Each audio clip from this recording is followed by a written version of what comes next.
If your offer doesn't cause an obsession, you don't have a business. You have a polite little booth in a yard sale, okay?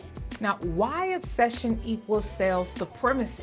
The world is full of people who like your content, but likes don't pay the bills. Passion does. You want your clients to feel what Beyonce fans feel when she drops tickets. You want a line around the block. You want them whispering to their friends, I heard she's opening a new spot and I gotta get in, okay? Obsession is created, and today I'm giving you the 10 that make it inevitable for your business and your offer. Secret sauce number 1, identity lock-in, okay?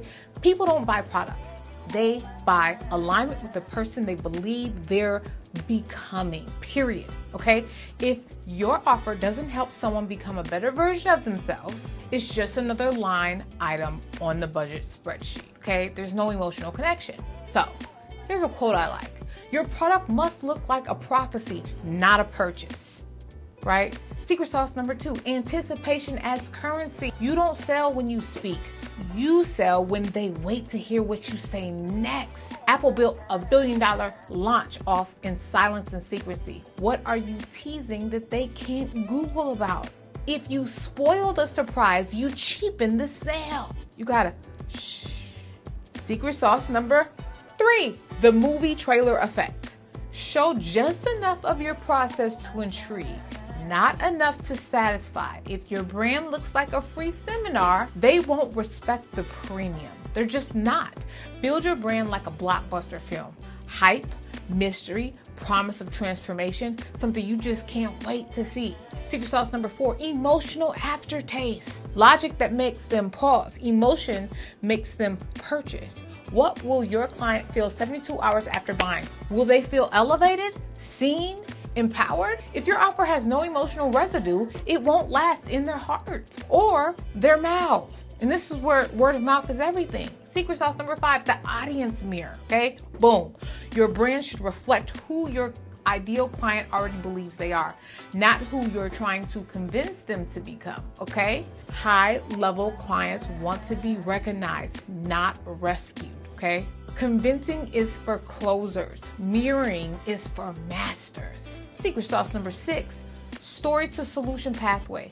The story that hurt you once is the story that can help them now, but only if you shape it into a product pathway. Don't just tell them stories, translate them into a tool.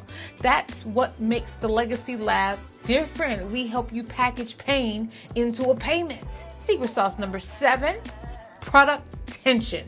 A boring offer dies in silence. A great one lives in the tension. Give people FOMO and hope. Give people the FOMO and hope at the same time. Show them what happens if they act and what opens up when they do, okay? Secret sauce number 8, premium psychology. High-ticket clients don't want cheap. They want certainty, clarity, and confidence. If you underprice your power, they question your credibility. Listen, the wrong price attracts the wrong fights. The right price attracts the right faith, right? And clients, they will have faith in what you're offering. Secret sauce number 9, authority by design. Your offer design should scream mastery without you saying a word. Even your Google Doc should look like it costs $10K to read, period. Everything speaks. If your landing page doesn't at all, your voice won't matter either. So, concept number 10, you don't need 97 features. You need one irresistible transformation. Strip away the fluff. Get to the core. What's the one result your offer guarantees? Obsession isn't built through quantity. It's built through clarity. When people are like, I have to get the thing, right? It's so important. Imagine this, game night, okay? Have you ever hosted a game night with people who don't know each other? You know the awkward energy, the silence before the dice roll, okay? Now think about how quickly energy shifts when the person wins big. The room heats up. Eyes widen, everybody leans in, okay? That's your brand. You don't need everyone to buy it first. You need one loud win, enough to make the rest sit up and pay attention. I want to say one thing. Momentum doesn't come from a crowd. It comes from a spark. Are you that spark? Is the question. Now you're probably wondering, I'm not ready yet. Twyla, I don't have my framework yet. I need to finish my site. I just need a few more testimonials, right? I want you to listen. The market doesn't reward readiness. It rewards boldness. Most people wait until they're perfect. They spend 5 years broke while fixing what's never needed fixing. At the Legacy Lab, we build products as you grow because momentum doesn't wait for permission.